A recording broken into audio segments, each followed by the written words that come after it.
ہاں غلام تھے بیچارے یا نوجوان تھے. نوجوانوں پر بزرگوں کو خود ہی حق حاصل ہوتا ہے، جو چاہے کرے. اور غلام تو ملکیت ہوتا ہے، زندہ ذبح کر دے تب بھی کوئی پوچھنے والا نہیں.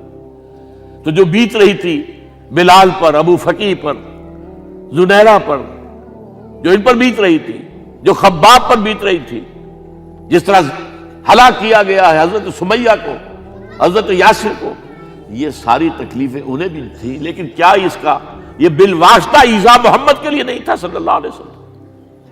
آپ کے ساتھی، آپ کے جانثار. لیکن آپ ان سے بھی کیا کہیں، فصبروا فصبروا فصبروا. جب ابو جہل بدترین ٹارچر کر رہا تھا حضرت سمیہ اور حضرت یاسر کو رضی اللہ تعالی عنہما، آپ کے علم میں ہے کیسی کیسی ٹارچر کی ہے. جوان بیٹے کو باندھ دیا ایک ستون کے ساتھ، اس کی نگاہوں کے سامنے برہنہ کیا ہے ماں کو.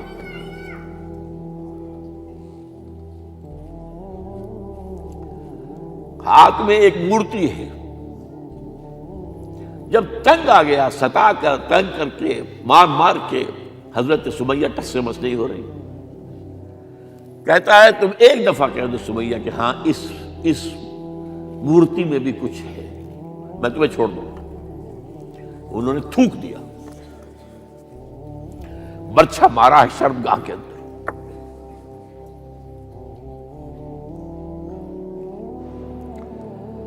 کتنی تکلیف پہنچی ہوگی حضور کو.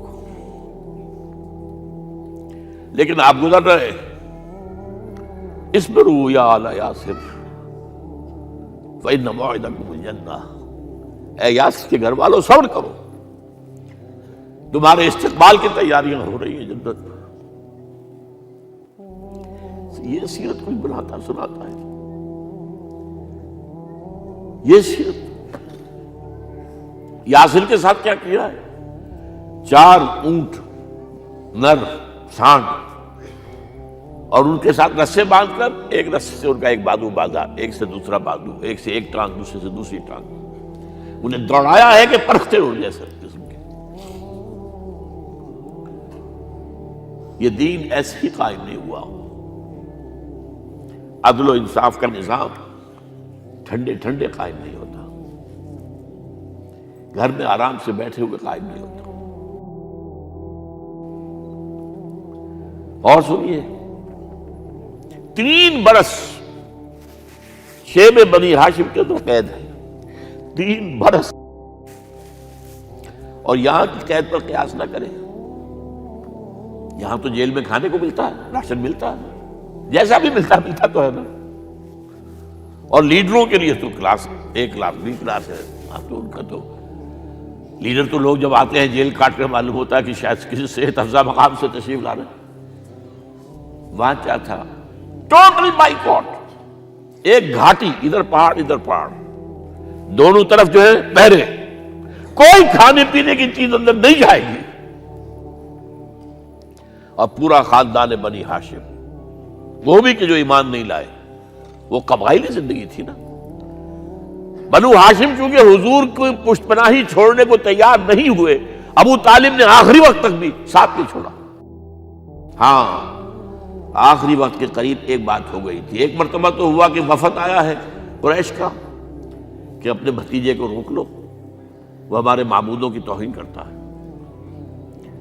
ابو طالب نے بلایا اور آپ سے کہا کہ یہ کچھ اپنے رویے کو بدلے. آپ نے فرمایا چچا جان، اب تو چاہے یہ میرے ایک ہاتھ پر سورج اور دوسرے پر چاند رکھ دے، میں اپنے اس مشن کو چھوڑ نہیں سکتا. یہ ہے استقامت. اور ابو طالب کے عین انتقال کے وقت جو معاملہ ہوا، جب وفد آیا ہے کہ ٹھیک ہے اب ہمارا جو ہے صبر کا پیمانہ لبریز ہو گیا ہے، اب ٹھیک ہے آ جاؤ میدان میں، تم بھی ساتھ چھوڑنے کو تیار نہیں ہو. ابو طالب نے بلایا اس کو، بھتیجے مجھ پر اتنا بوجھ نہ ڈالو جو میں برداشت نہ کر سکوں.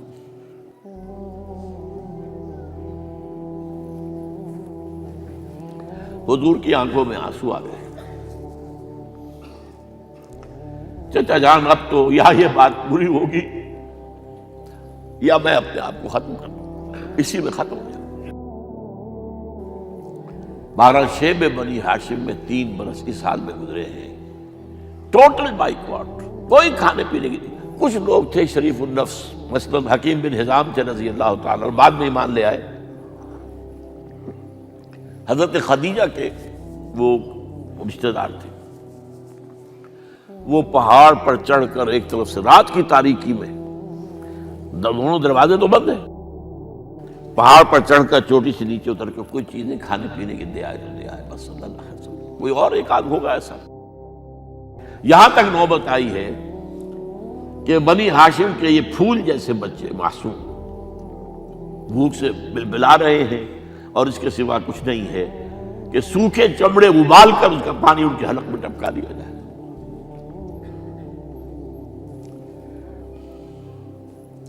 اور جو ہوا وادی طائف میں، جب مکے والوں نے فیصلہ کر لیا کہ آپ قتل کر دو، ابو طالب بھی فوت ہو چکے ہیں، اب کوئی اندیشہ نہیں، کوئی خانہ جنگی شروع نہیں ہوگی، کوئی انٹرا ٹرائبل وار نہیں ہوگی،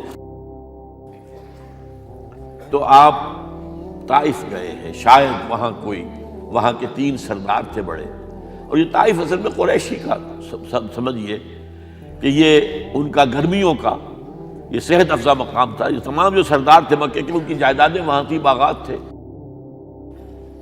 اور وہاں کے بھی 3 سردار تھے، تو شاید ان میں سے کسی کو اللہ توفیق دے دے۔